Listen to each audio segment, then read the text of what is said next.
చంద్రబాబు నాయుడు గారు గొప్ప అవకాశాన్ని మీరు ఆల్రెడీ పోగొట్టుకున్నారు. జూన్ 5నే మీరు ఇండియా కూటమి ప్రధానమంత్రిగా ప్రమాణం చేసినా లేదా మోదీ గారిని deputy prime minister, home minister, finance minister, foreign minister ఏదైనా అడిగితే మీకు ఇచ్చారా? ఇవ్వలేదు. 240 సీట్లు బీజేపీకి ఉన్నప్పుడు మిమ్మల్ని నితీష్ కుమార్ని వాడుకొని ఇప్పుడు 309కి వచ్చారు. ఇప్పుడు మీ 16తో మీరు బయటకు వచ్చినా వారికి చేసే నష్టం లేదు.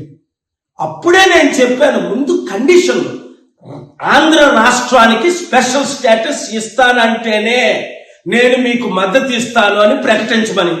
మీరు అవకాశాన్ని పోగొట్టుకున్నారు. స్టీల్ ప్లాంట్ ని అమ్మను అని అనౌన్స్ చేస్తేనే మీరు మద్దతు ఇస్తానని చెప్పమన్నాను. మోదీ గారు ఇచ్చిన 10 వాగ్దానాల్లో ఒక్కటి కూడా నెరవేర్చలేదు. మీరు ఢిల్లీ లీడర్స్ ని అసలు మిమ్మల్ని జైల్లో పెట్టించింది వారని మీకు తెలుసు. మీకు దేవుడిచ్చిన అవకాశాన్ని మీరు కోల్పోయారు. ఇప్పుడు రేపు చివరి అవకాశం, ఎందుకంటే మీ ప్రమాణ స్వీకారానికి వారిని మీరు పిలిచారు గనుక స్టేజ్ మీద మీరు నిలబడి, ఇప్పుడే నేను మంచి మెసేజ్ పెట్టాను మోదీ గారు పర్సనల్ సెల్ నెంబర్కి, మీరు కూడా స్టీల్ ప్లాంట్ అమ్మము, స్పెషల్ స్టేటస్ ఇస్తాము, ఈ రెండే చాలు మనకి. తత్మయాన్ని పక్కన పెట్టండి.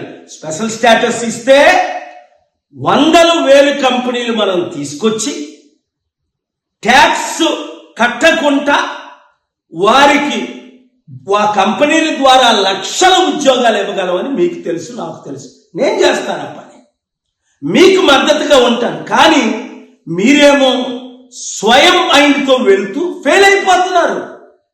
చివరికి ఎంత అప్పు ఉందో మీకు తెలియదు అంటున్నారు. 10 లక్షల కోట్లకు అత్యధికంగా మీరు చేసింది, జగన్మోహన్ రెడ్డి చేసింది అప్పు ఉంది. ఎలా కడతారండి? ఎలా ఉద్యోగాలు ఇస్తారు? ఎలా కంపెనీలు తీసుకొస్తారు? ఇంత మంచి అవకాశాన్ని పోగొట్టుకుంటే 94 గుర్తించుకోండి, 2004 మీరు దేశ నాయకులు ఎలాగైనా అవ్వాలి. నేను ఇచ్చిన సలహాలన్నీ అప్పుడు మీరు ఫాలో అయ్యారు. ఇప్పుడు నా సలహా తీసుకోవడానికి ఇష్టం లేదు సరికదా?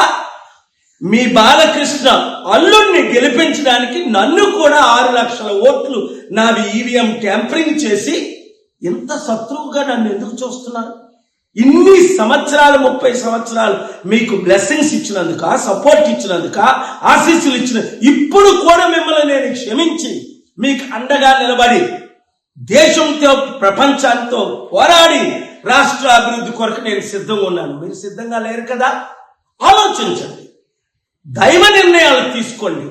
దేశం కొరకు, ముఖ్యంగా మన రాష్ట్ర అభివృద్ధి కొరకు, 6 కోట్ల ప్రజల్ని రక్షించడం కొరకు ఒక్క మంచి పని మీరు చేయండి. దేవుడు మిమ్మల్ని దీవిస్తాడు.